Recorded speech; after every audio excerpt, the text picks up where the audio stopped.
Bienvenidos.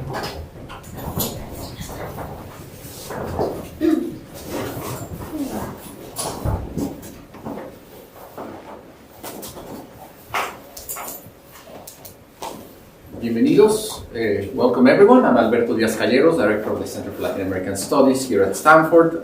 We are here today for the lecture Reflections on History as a Reparation Project, Insights from Colombia with Professor Catalina Muñoz. It's actually a great pleasure to have her here today as a follow-up to the visit of President Petro in Stanford this week. So I hope we get to put a spotlight on Colombia as a center. Kindly note that the lecture is being live streamed and will continue to be available for the public on our class YouTube page after the event.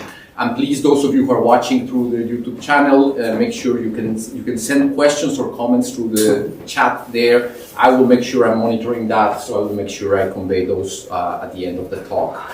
I do want to remind all of us that we are here in the land and the territory of the Ohlone original peoples.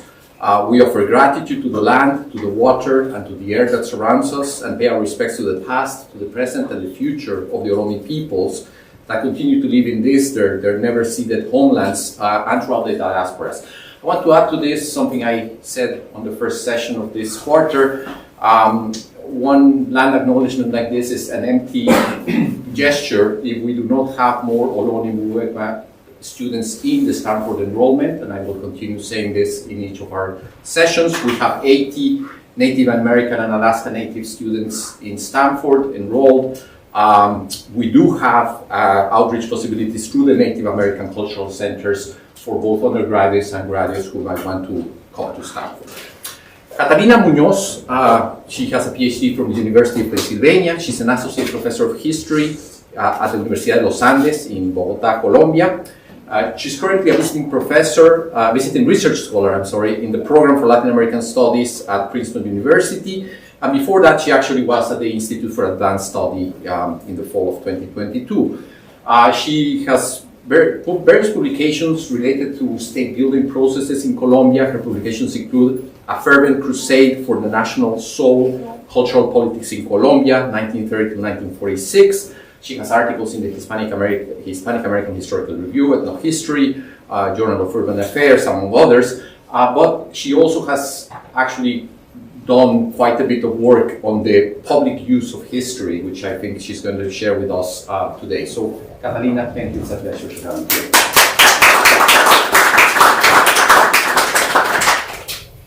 Thank you so much, Alberto, for that introduction, and to class for inviting me to this space today. I'm very happy to be able to share my work with you and discuss it. So please, any questions you have, any comments are super welcome. All right, so my talk today is titled Reflections on History as a Reparations Project, Insights from Colombia. In 2016, in an effort to put an end to the longest running conflict in the Western Hemisphere, which has resulted in over 9 million victims of different human rights violations, the Colombian government and the FARC-EP, the largest guerrilla group in the country, signed a peace agreement. It was a result of 4 years of negotiations in Havana, in which, beyond disarmament and the demobilization of the guerrillas, the government and the FARC discussed how to tackle the structural causes of war. Very importantly, it set an agenda for the government to work with communities to devise plans to address poverty and dependence on illegal economies, as well as to provide basic public goods and services. The agreement, which was praised internationally for its complex and varied agenda, won then President Juan Manuel Santos the Nobel Peace Prize. Implementation, however, has faced many obstacles. In the October 2016 referendum to ratify it, 50.2% of the voters rejected the deal.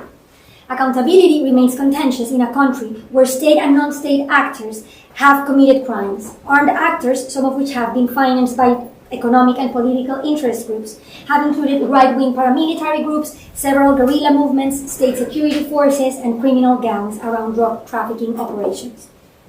Portrayals of the conflict in public debate are often reduced to narratives of victims and perpetrators, with scarce visibility of the deeper structural inequalities that account for the cyclical repetition of violence. While there is a very rich historiographical tradition that has pointed out the ways in which violence, as well as economic, social, cultural, and political exclusion have been part and parcel of state formation and capitalist growth, public debate remains fixed in historical narratives that focus on individual cases and where violence appears as an aberration of Colombian democracy that blocks progress. In 2016, when the peace agreement was signed and the government decided to call a referendum to ratify it, strong campaigns for the yes and the no vote took place. Back then, I got together with a group of colleagues and students concerned about the fact that the debate was strikingly ahistorical for us. We could see that people, on the one hand, people who were going to vote against the peace agreement had this idea that peace would get to Colombia when all the bad people were taken care of, right? If they were all sent to jail or battled and hence killed, peace would come. Which of course entails very little recognition of the historical causes why these people are up in arms, right? The fact that even if we get rid of this generation of fighters, other generations will follow, right? Because it's not a matter of good or bad people, but it's much more of a structural problem. On the other side, the people who were going to vote for the peace agreements, there was a lot of naivete, a lot of assuming that if the peace agreement was signed, there would be peace, right? That was all it took. And knowing a very large commitment from all of us as a society for deeper changes. So back then, we got together with a deep preoccupation about this, lack of recognition for the deep roots of the conflict, which we thought were essential for a real transformation project in Colombia. At that time, I was working on my book that Alberto just mentioned. It's a book that studies the history of citizenship in Colombia in the first half of the 20th century from the perspective of cultural politics. I basically study there the beginnings of state investment in culture, which was configured in the 1930s as a social right, under this idea that culture could turn Colombia into a more democratic country, the opening up of cultural spaces that had been very elitist to popular culture. So I studied those policies, asking questions about how have Colombians included and excluded the diversity of people in our country, even in periods of strong democratic opening like that one. The 1930s and 1940s in Colombia are seen as one of the moments of in which democracy expanded, with the expansion, for example, of voting rights to males over the age of 18, labor legislation. But I looked at the other side of that, right, which was the continuation of deeply entrenched discourses of race hierarchy, gender hierarchy that continued existing. One example is women, for example, did not get the right to vote during those very progressive governments. It would have to wait until the late 1950s. Indigenous peoples who were fighting for the defense of their territories and their cultures were not backed up by these liberal governments, which were all for capitalist expansion, and so indigenous peoples as an obstacle to progress. So I was in the midst of studying that when this was happening, and it was so clear the connections between the challenges of Colombia in the 21st century in terms of the limits to our democracy, the ways in which the liberal democratic project had been for 2 centuries as a very a closed project that included a few and was willing to sacrifice a big part of the Colombian population in the name of progress. So, as I was saying, I came together with a group of colleagues and students convinced that peace needed history, right? That we as historians needed to be more part of the public debate around peace for the deeper change we thought that needed to happen in our society to actually happen. So, with that sense of urgency, we started devising interventions to enrich public debate from a historical perspective. At first, we took our classes to the public space. This is a photo of one of those spaces that we call Clase a la Calle and that keep happening until today. Basically, what we did was we linked topics we were studying in the classroom with the challenges of Colombia in the present. At that time, around the peace process. Today, we keep doing it around whatever the agenda is at the moment. Right? Whatever is happening in public debate at the moment, we invite professors whose classes deal with these issues. We take their classes to public space. We advertise these using social media, Facebook, Twitter, and what we found is that people, like you can see, follow them. People come, people want this kind of debate. So, this is an ongoing space that we've been keeping alive. Another thing we did is we produced some short animated videos in the rush of, the moment before the plebiscite, with the aim of explaining the 5 points of the peace agreement from a historical perspective, right? Explaining why was it important that the peace agreements had discussed inequality in access to land in Colombia. So we invited scholars to explain to us this in the easiest terms possible. Art students illustrated them, and we circulated them on social media. We started doing this, as I said, with urgency, trying to do something very last minute before the referendum. And the result, I just told you, voters rejected the peace deal by a slight margin, but they did. Following the plebiscite, the government negotiated with the leaders of the no vote and modified some parts of the peace agreement before having it ratified by Congress. In 2018, the right-wing opposition won the presidency, and for 4 years they let the agreements languish. The referendum and the country's turn to the right at that time gave us all the more reason to continue with our public history agenda. We named our project Historias para lo que viene, histories for the future, histories for what's to come. Since then, we have leveraged different strategies, including the ongoing programming of university classes in public space, the development of history workshops in association with the public library system. These are spaces that are devised not as a history lesson to people who come to the public libraries, but more of a space to debate present-day problems in Colombia from a historical perspective. So it's all around primary sources that allow us to speak about feminicides, racism in Colombia today, but looking at them from, where do they come from? How have they continued in time until the present? And finally, a third project, which is the picture down to your right, which is a storytelling project that is produced in collaboration with people victimized in the context of the armed conflict, that combines memory work with historical research. I am going to focus on that last strategy for what's left of my talk today, because that's the one that I have been leading as part of this Historias para lo que viene group. I will begin by presenting two of the storytelling projects that we have done. And I want to leave the conceptual conversation for the second part of the talk, but I do want to lay out two of the contributions that we are aiming at first to begin with. The first has been to contribute to the conversation of transitional justice from a historical perspective.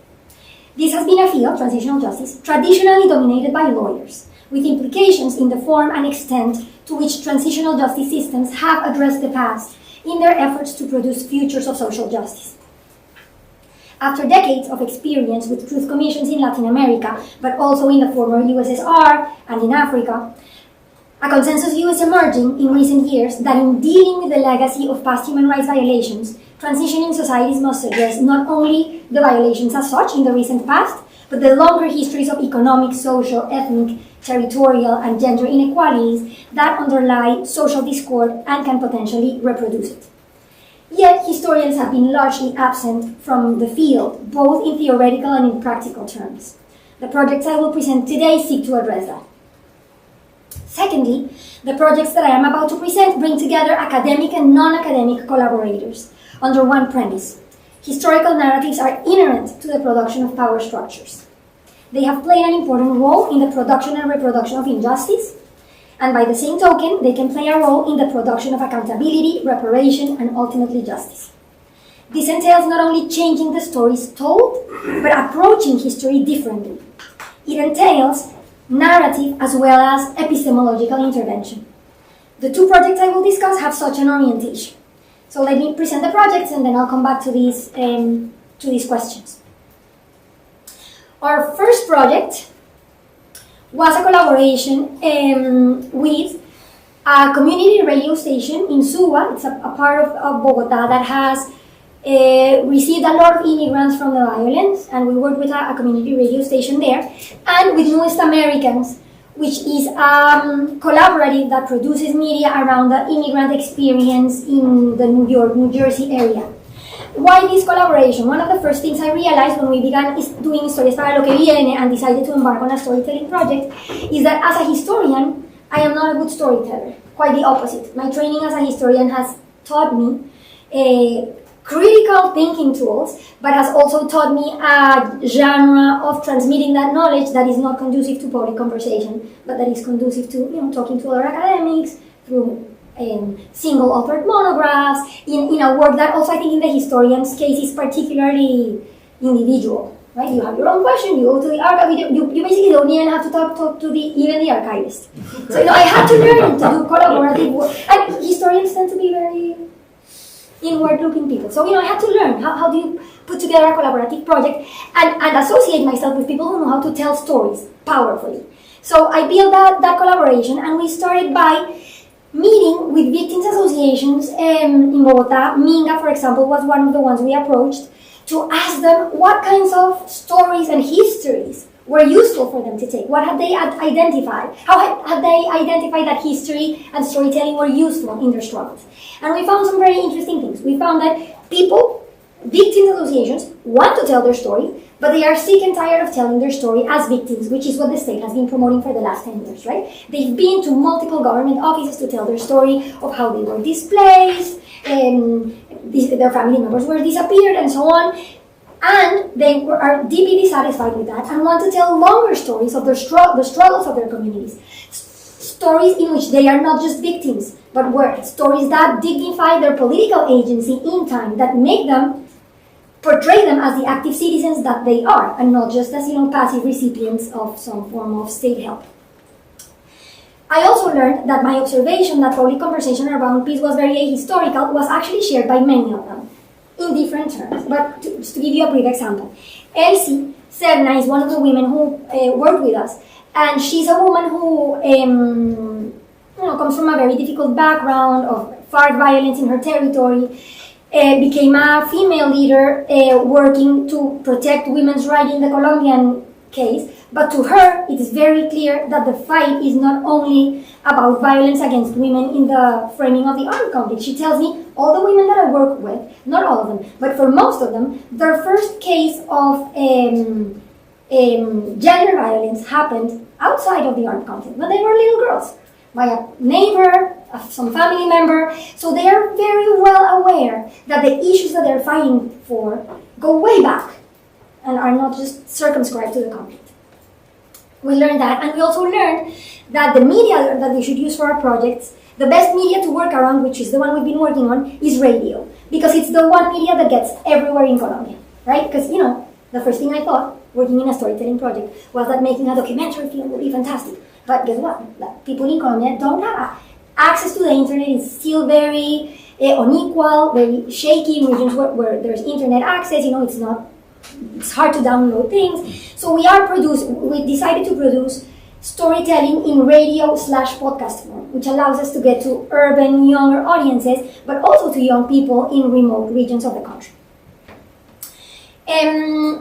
We started working with them in our first project to explore storytelling in different forms. We worked with a group of 8 people who had done previous work with this radio station, and we experimented with telling their stories in different formats. We asked the participants, this is one of them, Esmeralda, we asked them to write their story as a letter to a child in their lives. So we thought, how do we get around them telling their story in a way that accomplishes what they want, which is not to just portray themselves as victims, but to have their stories be useful in longer struggles. So we came up with that idea, and they each of our 8 participants drafted a letter for a child in their lives, telling their story, which also, the drama, the trauma is there, but you tell it differently when you're telling it to a child, right?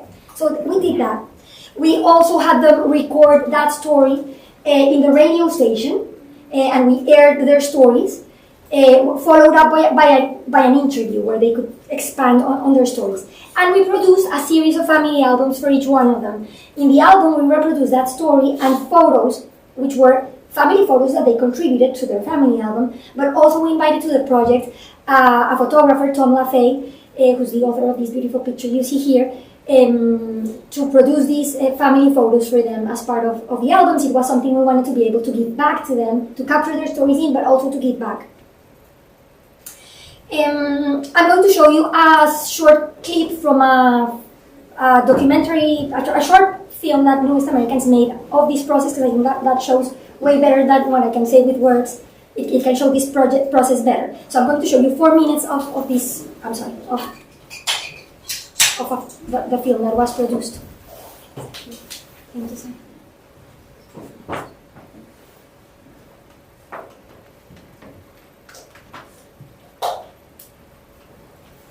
No, hold on. Minute, it's actually Sarah, minute 6:20, please. Will the video stream correctly, Sarah? Yeah, I'm going to move the camera. You're going to move the camera? But the audio? Yeah, the audio.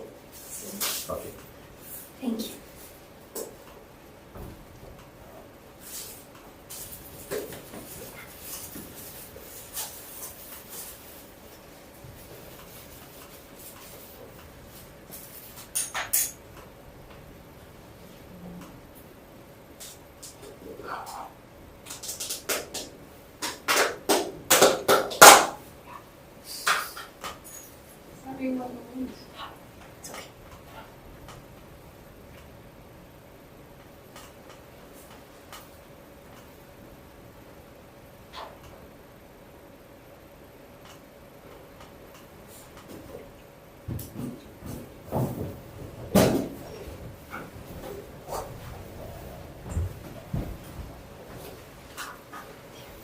Oops.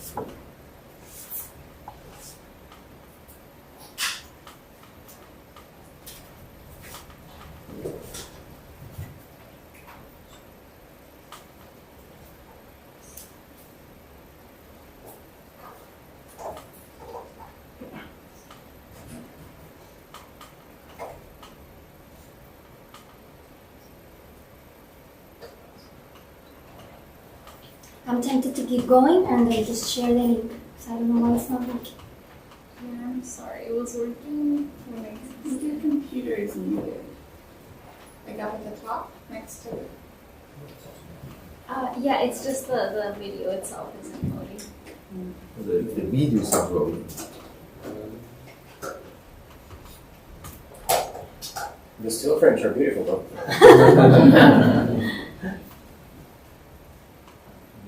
I don't know if it's the internet connection. Yeah. Yeah, it could be. Why don't we keep going, and I'm happy to share the link. I just wanted to show you 4 minutes of the clip that give you an idea of what the process was like, but it's okay, I'll share it afterwards, and it's a short 12-minute film. Alright. So we learned a lot in that process, and we've done other projects since, and I want to focus now on the one that I'm working on today, which is a podcast called Nuestra Orilla. This podcast brings together, again, Historias para lo que viene. We associated in this case with 2 social leaders from Rio Sucio in the Chocó department of Colombia. Normal, which is a collective of communicators who have done other podcasts in Colombia, including Macarena Podcast, Manguare Podcast. They include journalists, anthropologists, designers that work around the storytelling project. And we're also working with a curriculum designer. I'll explain each of the components in a moment.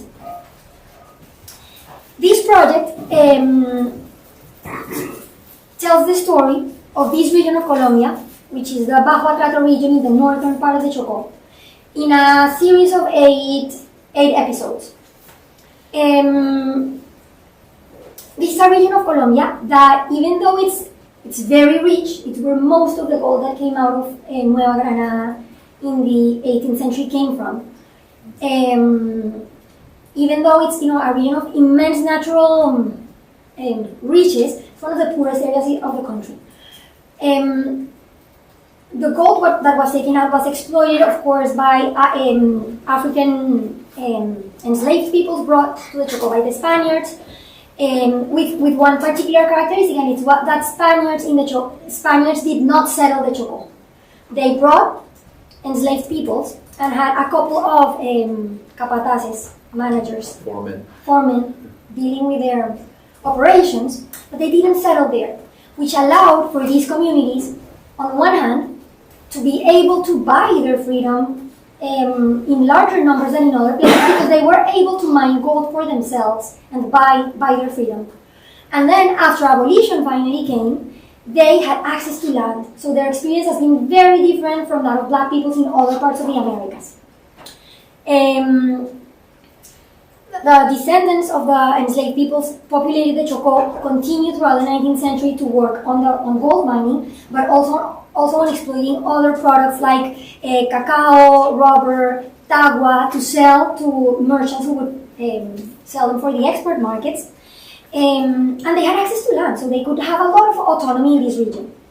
It is, however, had, it was good on the one hand, but it had some long-term negative effects for these communities in terms of very sparse state investment in this region, right? So this is a region where today access to education, to health is minimal, right? Kids cannot, to go to school, these kids have to move out of the rural regions of origin and move to the closest municipio, small towns like Rio Sucio, to be able to get some education. It's practices of, I'm forgetting the word in English, parteria. Midwives receiving children are extended because there's no access to formal doctors and so on. And unsurprisingly, these communities have suffered tremendously in the armed conflict because their region became first a safe spot for the FARC for exporting drugs. They had access to both the Pacific and the Caribbean Ocean. And later on, they had attacks by the paramilitary in conjunction with the Colombian army, and then palm interests came into their area. So these communities were massively displaced in 1997. They were able to return to their territories because they had been fighting for a while for community ownership. So this happened at the same time as the displacement, that they were getting their collective titles to the land. And now they are facing a very difficult situation. When the peace agreement was signed, they had a few months of peace because the FARC left, and they had access to their territory that they hadn't had for a long time. However, very quickly, other armed actors came in to fight for the traffic routes and for production of coca and cocaine, which is happening now in their territory. So they're in the middle of war all over again with new armed groups. I actually say that it's more difficult today because before it was only the FARC, so they knew who the commander was, they knew who they had to talk to. Now there's different armed groups battling for control of the territory, which makes it harder for the communities. Anyway, we came into contact with two social leaders from this region, Ana Luisa Ramirez and Henry Serna. These are two social leaders who, as teenagers, suffered the 1997 displacement and have been working on different human rights issues from then until now. And as part of their political struggles, they have identified that they want to become storytellers for different reasons. They want to tell their own stories. On the one hand, they say that often journalists, anthropologists come to their territory wanting to document the 1997 displacement. They take them to do the interviews with the right people here and there, and they leave, and they don't have the story to show their children. Right? So they want to be able to document their own stories, have their own archives, and make sure that their children have access to these stories. And on the other hand, of course, they want to tell their stories. They are against the stories that victimize them. They say that people from the Chocó only get portrayed as poor, corrupt, victims, and they want to show all the story of the political struggles of their communities. So we associated with them to tell their story in this radio podcast form. We are almost done with the podcast production process, and it's a podcast that I want to share a few of the characteristics of what this podcast will be. On the one hand, it is narrated entirely in their voices. Okay? It is not a podcast where the experts come in to tell their stories, but it's all them. We have been working with them in terms of, for example, they knew the people, they wanted to talk to the oral histories they wanted to collect, but we've been working with them in how to operate, make good quality recordings, how to go deep into an oral history interview, right? So that they can keep doing this on their own when our project is done. So it's entirely in their voices. It has been a project that has entailed collecting oral histories, but also very importantly, mixing that with longer term histories, right? It's a podcast that moves between past and present all the time. We explain through the podcast, for example, in one of the episodes we deal with how the stereotypes of the Chocó have been produced in time. So we go way back to the first narratives of Fray Pedro Simón, one of the Spanish chroniclers who went through this area, how he described the region and its people, beginning a whole language of barbarism, and, the savages who occupied the land, going through the travelers of the 19th century, Agustín Codazzi, who visited also the area. We come to the 20th century, the writings of Laureano Gómez, Luis López de Mesa, so we can trace how, and of course the news today, that keep portraying the Chocó with certain stereotypes. So we try to move all the time between past and present to show how history is such an important part of the present. What's going on today is not only a matter of the context we're living in, it's not only a matter of the drug trade of the last 4 or 5 decades, it's way longer histories that allow for this violence to repeat itself cyclically in this region. It's a project that entails also different forms of storytelling. For me as a historian, it has been super interesting because I'm used to conveying meaning in writing, and writing is linear, right? It's like, what can I get in my line?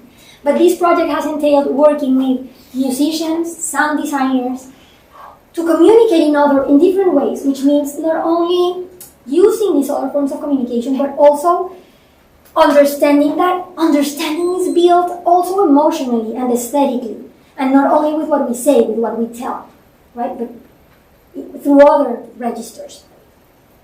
So the process hence has involved oral histories, archival research. We have done a lot of digging for audio, historical audio that portrays this region in one way or the other, capturing soundscapes, producing music that accompanies the tone that we want to give the story, producing illustrations like this one. This is going to be our main image for the podcast, which captures the podcast. I forgot this very important part. The podcast is told around the story of one of the leaders we're working with, the life of Ana Luisa. So it's her life story woven with this longer history of the territory and its peoples. And below you see the river, the Rio Atrato, which is the center of their lives, and the town of Rio Sucio. Trying to capture part of the story talks about the relationship of these peoples and their land, right? Which is different than the one that me as an urban person from Bogota understands the environment to be. So there's a lot also of involving their epistemologies in the way we tell this story. For example, what does displacement mean to them? It's not only about having or not having access to their land. The meaning for these people of access to the territory is way different than what it would be for me. Right? It entails, for example, a connection with the territory that is made through this practice called obligamiento, where every time a baby is born, their belly button is buried by a tree. And that tree, people know where the trees of their parents, grandparents, etc. are. So disconnecting from that means disconnecting with your identity, with your history, with your trajectory, your sense of self even. So, these are all things that we're trying to capture. Parallel to podcast production, we have been also working with school teachers in rural areas, because we want school teachers in different parts of Colombia to be able to use the podcast in the teaching of the social sciences and the ethics curriculum. So we are producing lesson plans from the 6th to the 11th grade that school teachers can use to complicate the way that they teach history. Oftentimes in Colombia, and I believe this is true way beyond Colombia, the approach of children to history is as something that's dead, right? This happened in the past, you have to learn it because you have to know it, it's part of your general knowledge, but it's done, it's dead. And we are trying to teach through this podcast a different approach to history, in which history is not only that it's relevant for the present, it's that it's not past, right? It lives. In this case, in the many repeating injustices, but also in the struggles against them. This is a project that is funded by the Open Society University Network and by EdJam, which is a British association that funds projects around teaching about difficult pasts. All right, let me now head to the questions that I'm trying to deal with around this. Hold on, I'm going to hold on that slide for 1 second. So I am currently spending a year away from, I've been doing this work since 2016, trying to learn how to, unlearn a lot of my training as a historian, but also learn how to apply it in different settings. And this year I'm spending a year away at the Institute for Advanced Study and at Princeton University this semester, trying to tackle the questions about the relationship between, on the one hand, the efforts, governmental or not, to transition from pasts characterized by atrocity to futures of social justice, and on the other hand, history, understood in the two senses that Michel Roth-Trujillo addresses in his book Silencing the Past. History as what actually happened, but also history as that which is said to have happened. There is a, for the most part, undisputed sense that transitions from violent pasts require societies to deal in some way with the past. What different forms has this dealing with the past taken? How do these different approaches to the uses of history engage epistemological questions about history as a discipline and about temporality? And very importantly, how might I critically conceptualize an epistemological intervention that can contribute to such a transition? The reflections I will present today, much the rest of my talk, are part of and in conversation with a growing innovative scholarship and activist scholarship around reckoning with difficult pasts in contexts of transitional justice. I'm going to lay out some of the historiographical debates and beyond historiography that I have been dealing with. So let me begin with transitional justice. Transitional justice has been defined in different ways. It's narrow and just briefly, it's a field that grew out of the many truth commissions that started with the Latin American ones. The first one was the Bolivian in 1982, then Argentina in 83, and then we begin a series with Chile, Peru, Guatemala, El Salvador, Paraguay, basically most Latin American countries, ending with the Colombian one that finished its report last year. Around those truth commissions, these fields started to take form. If you search on any library database for the term transitional justice, it's a term that starts appearing briefly in the 1990s, but spikes in the 2000s. Most of it's been a field dominated by lawyers, and this first definition that you see here is one produced by lawyer Ruti Teitel in 2003 that keeps to be repeated in most of the literature in the past 2 decades. She says the conception of justice associated with periods she says that transitional justice is the conception of justice associated with periods of political change characterized by legal responses to confront the wrongdoings of repressive predecessor regimes. By political change, she refers to transitions from authoritarianism to democracy. Definitions like this one draw on modernization theorists like Samuel Huntington, who associated repression with authoritarianist regimes alone, assuming that a transition to democracy would imply the end of state violence by bringing illiberal regimes into the fold of liberal democracy. This perspective, however, has been heavily criticized. The case of Colombia is telling. There, human rights violations have happened within democratic regimes. In different Latin American countries like Argentina, Chile, Uruguay, and Brazil, authoritarian regimes committed atrocities against civil society during the Cold War in the name of democracy, with backing from the United States, considered by Huntington the premier democratic country in the modern world. Regimes throughout the Latin America violently repressed grassroots movements using torture and forced disappearances in that period. Broader definitions of transitional justice emphasize that violence is not only the result of a regime that needs to be changed, but also of economic, social, and cultural structures that need to be transformed.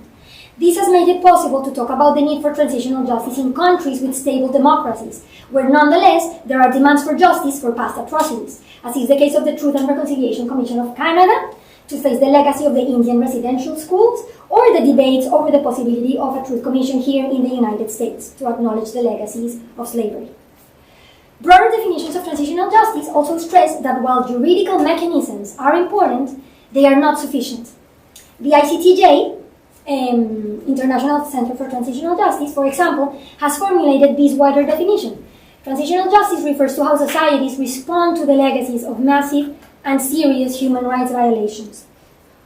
The mechanisms today include reforms to legal and political systems, rectifying human rights violations through trials and reparations, mechanisms to uncover the truth of what happened, such as truth commissions, and strategies to redress the distributed injustices and inequalities, including gender inequality and racism that underlie violence. Over time, the notions of justice that have informed transitional justice efforts have changed. And only recently, the long durée perspectives that history can bring in have received attention. For the most part, until very recently, transitional justice dealt only with the very recent past. The past when the human rights violations happened. A foundational case is the case of the Nuremberg tribunals, which understood justice exclusively from a criminal perspective.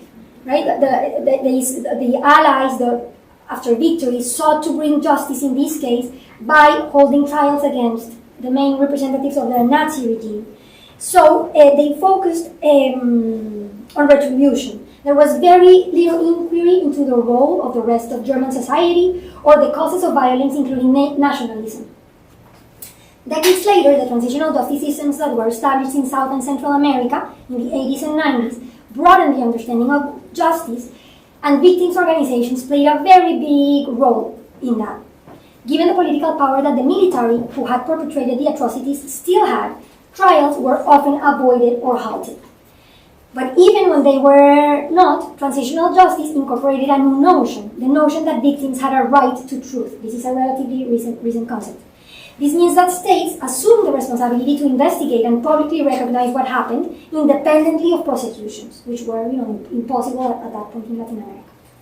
Thus, the importance of truth commissions and acts of memorialization. Here I included a photo of the mothers of the Plaza de Mayo taken in 1983, before the end of the dictatorship.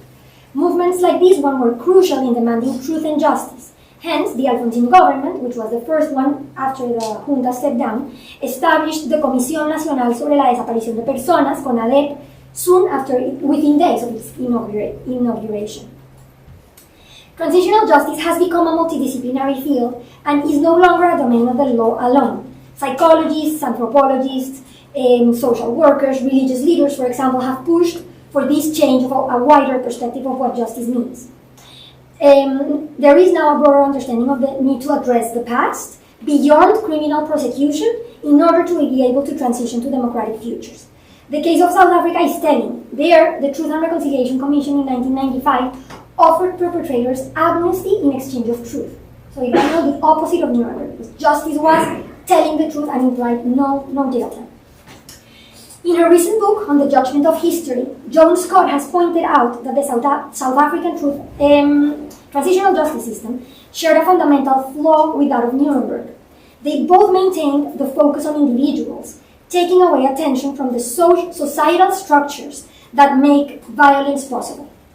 The South African Truth and Reconciliation Commission was based on Desmond Tutu's premise that the nation would heal when individuals did. And individuals would do it by speaking publicly about what happened, and most importantly, by forgiving and hence moving on. Apartheid, like Nazism, was judged to be a perverse regime to be demolished, but little attention was given to the power structures of racial capitalism that made it possible, or to the political struggles to resist it. In Latin America, truth commissions, like I said, were established in many countries. I will not repeat the list. While there are substantial differences between them as they rose from different contexts, they have for the most part focused on investigating the recent past in an effort to produce reconciliation and, like most truth commissions, leave the past in the past, turn the page. They collected testimony and researched and contrasted sources with the aim of setting the record straight. How many people were executed, abducted, tortured, and disappeared? Under what immediate conditions did these crimes occur? With few exceptions, such as the Guatemalan, the Peruvian, and the Colombian Truth Commission, they have avoided incorporating contextual explanations of longer duration by opting for a legalistic look and assuming that historical inquiry could hinder the privileged goal of national unity. Thus, human rights violations appeared in the reports as a conjunctural aberration, a deviation from democracy and moral values, and not as a constitutive part of historical processes of state formation and long-lasting excluding socioeconomic structures in which political and economic interests have intervened, and not only victims and perpetrators. This raises the question of how has truth been defined in different transitional justice efforts. A historiographical reading of Truth Commission's reports, drafted for the most part by lawyers, tends to reveal an approach to truth as facts or events at the level of individuals that can be subject to being proved and thus judged. This is what we might call judicial truth. Carlo Ginzburg has proposed that this form of truth contrasts with the different form of truth that history can provide, a truth that results from inquiring about the relation between individuals and their contexts. More than judgment, this historical truth can provide understanding. It provides interpretations that are never definitive or fixed, but that nonetheless can be subject to evaluation. Approaches to truth in transitional contexts have changed in time, moving between those two poles. Let's look at the case of Argentina. The social movements that demanded truth in 1983, at the end of the dictatorship, focused on demands for the state to investigate who had been disappeared, by whom. So it was a notion of truth tied to demands of prosecution. This notion of truth has expanded in time by new organizations. HIJOS, which is an organization founded in 1995 by the children of the disappeared, the acronym is Hijas e Hijos por la Identidad y la Justicia contra el Olvido y el Silencio. They have emphasized that not only individuals were disappeared, political groups and social organizations were wiped with them. They had demanded the recognition for this political and social history beyond the investigations of individual cases. This was a challenge to the CONADEP report, which in its 1984 text provided an account of disappearances, but avoided delving into the societal power struggles that preceded the dictatorship, fearing that doing so would fuel divisions and lead to a continued war. A similar case occurred in Chile, where the 1990 Comisión de la Verdad y Reconciliación avoided making reference to the roots of political violence, arguing that doing so went beyond their mandate and that interpretations in that direction could justify violence all over again. Parallel to demands from civil society to address the political struggles and interests that fueled violence and that critical historical inquiry can elucidate, within the field of transitional justice, several authors have also pointed out to the limitations of the criminal approach to truth and justice in the last 2 decades. A consensus view is emerging that historical analysis can help produce more comprehensive understandings and thus support non-repetition.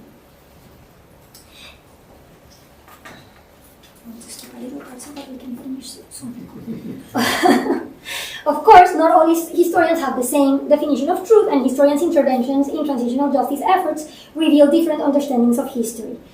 I'm just going to say that few historians have ventured to participate in this field, and the lack of participation derives mainly from the claim that historical research should not be put in the service of the interests of the present, which can hinder free academic research and unbiased scholarship. This stance is grounded on what we could call a conventional approach to the discipline, based on claims that the production of historical knowledge must be independent from the power struggles of society to be reliable. Interestingly, many historians who do participate in the practice of transitional history do so in the framework of the same conventional approach. Historians engaging in the field have tended to understand the role of historiography as the safeguarding of remembering versus forgetting, as the search of the objective truth. There are two examples. I'll mention just one of them quickly because they're very similar. This is the historical dialogues. It's based on Colombia University's Institute for the Study of Human Rights. It's led by historian Elazar Barkan, and basically what they've done is that they have produced this methodology they call historical dialogue, which seeks to prevent future conflict and solve historical enmity by bringing together historians from both sides in a war such as Colombia. They've done this in the Balkans and in other places. And they basically invite historians to define what of the history that they've been through can they agree on. What can both sides agree on as a starting point for reconciliation. The strategy that the Institute for Historical Justice and Reconciliation based in The Hague uses is very, very similar. In context of violence, the contentiousness of truth goes well beyond determining the facts of what happened. The contentiousness also involves the interpretation of those facts. The why. Was that a form of violence legitimate or not? Let me give you an example from Colombia. Of course, there are disputes over the facts, right? Like, was a massacre committed by agents of the state or not? And of course, it's important to figure that out. But there are other disputes that have to do not with the facts, but with their interpretation. Take, for example, the massacre of the banana workers in 1928. Competing interpretations have recently clashed. Predominant historical interpretations of it as a massacre of workers mobilizing for labor rights have been challenged by right-wing historian Eduardo Mackenzie, who claims that it was not a massacre. According to him, even though he doesn't dispute that the workers were killed, according to him, the workers were influenced by communist agitators, were armed and planning a revolution. The military were defending liberal democracy and protecting national interests. Arguments like this one have been used by the armed forces in the last decades to justify attacks on civil society. In cases like this one, the goal of building a shared narrative to strengthen national unity is naive, to say the least, right? It's not, like how can you build a shared narrative around that? This leads me to another critique of the approach of these historians that have participated in transitional justice processes. It bypasses the question of politics. The supposition that history as a discipline can come in and set the record straight, pass judgment, and defend a new moral order assumes that the production of narratives about the past can be neutral and outside the power struggles of society. It is tied to a conception of history as unilinear, universal, moving progressively towards an end goal, the nation-state. In opposition to the conventional understanding of history, a critical understanding of history can offer important insights for transitional justice. It recognizes that the production of history, whether by historians or truth commissions or civil society organizations, is always historical in itself. It is produced by social actors that cannot be freed from the workings of power in their own social settings. This critical understanding of history focuses not on the study of factual truth, but rather inquires about the complex workings of power, relations, how they are imposed and also challenged. In its approach, it is an approach to history that does not assume anything to be fixed. It can question national narratives that continue to be the frameworks of transitional justice, both in the case of truth commissions and of the projects outlined above. John Scott pointed out that efforts to use history in transitional justice as a tool for national unity leave unexamined the very idea of the nation and the ways in which the ideal of national unity has in fact been used to exercise domination and legitimize violence. Furthermore, it can also question notions of time as progress that keep permeating the approach to the past in transitional justice effort, right? Assuming that the past can be left behind and we can always, move into a better world. The call for a more critical participation of history in transitional justice processes has also been made by historian Greg Grandin. Studying the truth commissions of Argentina and Chile, he observed that they were shy in their approach to history, afraid of reviving hatreds if they explored political and economic interests or collective political projects tied to violence. Instead of a historical lens, they applied a moral one that denounced state terror as the product of a temporary aberration, the interruption of democratic and liberal values that dictatorships represented. The lesson that the lawyers who led these truth commissions drew from the examination of the painful past was the affirmation of liberal values and promotion of national unity, which they assumed could prevent repetition. Grandin's criticism of these commissions is that by setting aside the historical perspective that illuminates economic interests, social divisions, and political struggles, they interpreted terror as the opposite of liberal democracy and not as a part of its historical construction. I want to conclude by posing that, besides providing critical analysis that can illuminate both past violence and the ways in which we have tried to address it, history can also provide critical action to bring about change. Just as history has questioned narratives of modernity and unilinear progress, taught us that power structures are constitutive of modern nation-states, it has also provided evidence of the human capacity to creatively propose alternatives and to transform unequal societies. A history practice that seeks transformation implies reclaiming and embracing a political practice of history and radicalizing our narratives and methods in a way that is coherent with the critiques of power that we have produced.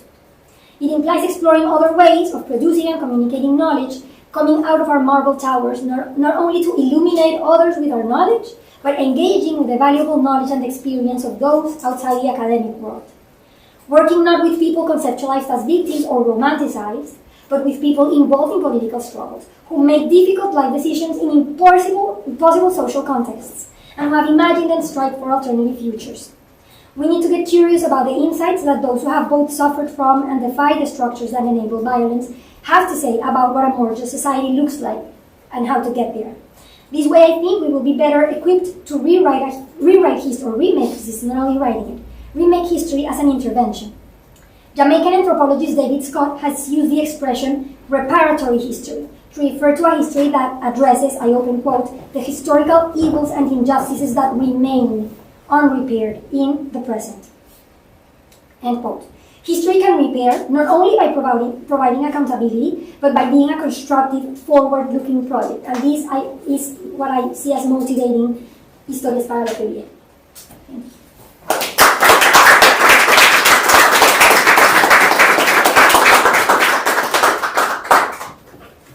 Okay, we have time for a couple of questions while we're still broadcasting, and then we can continue the conversation here. So, yeah. Hi. Thank you so much. That was such a wonderful and fascinating talk. So for last quarter in our history and historiography of Latin American class, we read Claudia Leal's Landscapes of Freedom, which was so wonderful. And she writes a lot about the Pacific Lowlands and the Chocó as a region where there was just a lack of archival material because there weren't a lot of people passing through. And I was wondering, you spoke to the fact that this podcast project in the Chocó is kind of also working backwards, much further back in history. And I'm wondering, how has that project been contributing to kind of rebuilding that collection of knowledge about the more distant past? Yeah, that's a great question. And yes, indeed, it's very difficult to make history of this region in Colombia. And furthermore, the region that we're working on which is the Bajo Atrato, has even less information in the archives because it was not the heart of the gold mining in the 18th century was towards the south of the Chocó. So there's more information for that area in the archives. Here it's even less. It's been really difficult, and what we've done basically is actually use a lot the work of historians like Claudia Leal to guide us to the few sources that exist, and rely a lot on oral history sources. Expand our notions of what the archive are. And one of the challenges has even been that, when I started the project, I thought, that it's oral history, it's what we historians do, and there are no written sources. But it turns out that in the local conceptions of history, of course the oral is a part of it, but there's a lot of the history being in the territory. When you ask people where history is, they do refer to the elders, but they also want to talk about this tree and the river, and because history is there, and then they'll tell you what it is. So, I have no better response that it's a huge challenge, and it entails questioning our epistemologies. Where is knowledge? What do we assume as a valid primary source to tell these stories in the absence of the traditional ones, which are violent also? Mm-hmm. I have another question, and also thank you so much. It was so interesting. And so, thinking about the concept of transitional justice and how history sort of incorporates into that, I've been thinking a lot about how it's often based on the nation state as well as one specific country. But I'm thinking if what's your perception of perhaps traumas or tragedies that are shared collectively cross-border, transnationally, especially considering, for example, migration.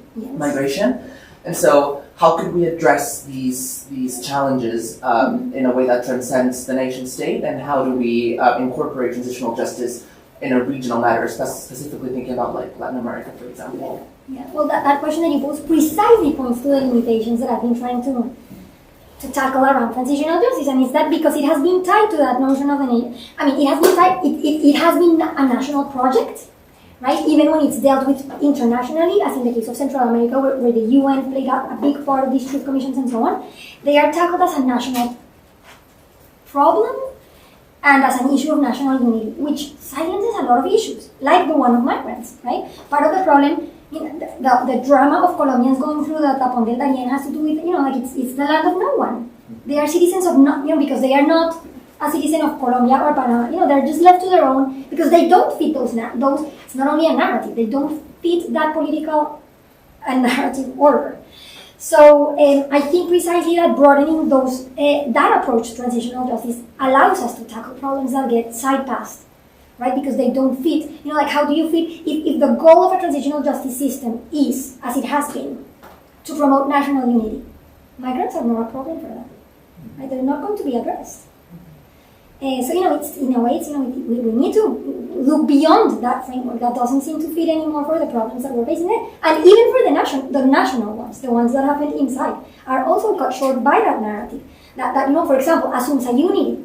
Assumes that in Latin America it's been assumed as a project, as an integrationist project, and not as a project that recognizes that diversity, right? That it doesn't have to be incorporated.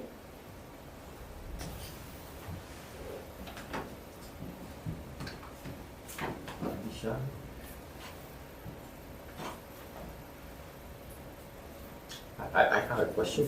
if I can ask If I can ask my question, so one of the things you point out is this assumption in more of the theoretical part of your talk that kind of modernization theory had embedded in it about democracy kind of respecting rights and autocracies being the ones who commit atrocities.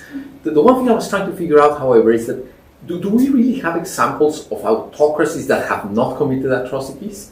I mean, we seem to have a lot of democracies that have done both things. Sometimes respect rule of law, sometimes they don't. I agree with that, and a lot of structural violence. But do we really have cases that are empty on that other cell? No, I think you're right, and I mean, I cannot think of one. Yeah. I think in Latin America, the strangest of the autocracies was the Peruvian one with its social reform project, but still, you know, the violations of human rights were ginormous, even, you know, with agrarian reform going on and whatnot. I cannot think of any examples in that way. Yeah. I don't know. I'm just trying to think how, if your question challenges, because you know what I'm trying, and it's not just neutral. You know, it's not that I found this. You know, this is part of the debate around transitional justice. Is that, you know, the first approaches tended to think that transitions were important at that moment of the third wave transition, right? That it had to be. That institutional apparatuses needed to be set so that these societies could transition into democracy and hence to peace, right? So it denied that this is actually the history of democracy that has produced violence. Very quick. Yeah. So with the FARC agreement, there's like this element of a power vacuum, but there's also this element of justice not being served for those who committed crimes, and my understanding is there's been a lot of opposition in that regard. So, what is the correct justice, or what is the justice that is that Colombia is trying to, like, what is the direction they're trying to go in order to address maybe that justice piece? No, I get your point. It's like, what do we do? Okay, these ones don't work, but what do we do? I would, my first response to you as to what is the correct justice is that I honestly don't think that there's any magical, there's no recipe. Because it's way too complicated. So I think that the problem is that we keep believing that, that what is it that we can do to turn the page? And I actually think that the one thing that we must do is begin by recognizing the enormity of the challenge, and that there is no, I don't think that there's closure. I've actually been considering the use of, because I started framing my work at the beginning as history for peace building, and I think I still do that, but I've actually started wondering, that language of peace building as if there was, how can we turn the page? What is that future, right? I think I've been inquiring into what struggles from, how have civil society groups that reclaim reparations frame this? And one thing, for example, that I found I mentioned at the end of my talk, anthropologist David Scott, who's a Jamaican anthropologist, and he, for example, has said that the evil of slavery, for example, is irreparable, right? Because a lot of the legal notions of reparations are tied, for example, to the notion of monetary compensation, apologies, as if, or the notion that you can return the victim to its previous state, right? That's what, like the Colombian system says that, right? What can we do? What institutional changes, what policies can we institute so that the people who are victimized can be returned to the previous state? But that, like, what would it mean for a Colombian who has, been through, has had their family massacred, or, to be returned to the previous state? Especially in societies where, and I think not in societies where, all of these forms of violence in the global north and in the global south are deeply historically rooted, right? So what does it mean to get back to what state? So back to David Scott, he says, it's the step towards reparation is not one that gets us to a place of, we're done, we're fine, which is what transitional justice promises. He says that reparations have more to do with, he has a beautiful sentence that can't quote exactly, but it's something like, that reparation means recognizing that the past is not past, right? That those injustices are alive today, that they are not about how can you repair that when it keeps, it's still slavery, it still affects the daily lives of people in the United States today. How can you get us to a point where that's not a problem anymore? I'm sorry, I think I went wrong. It seems like a great point to stop the broadcast of the lecture. We can continue a little bit the conversation here, but I want to thank again Catalina Munoz for sharing her expertise with us today, and remind people that next week we will have Emiliana Cruz from CIESAS talking about linguistic co-responsibility between indigenous peoples and the Mexican state. So thank you very much, Catalina.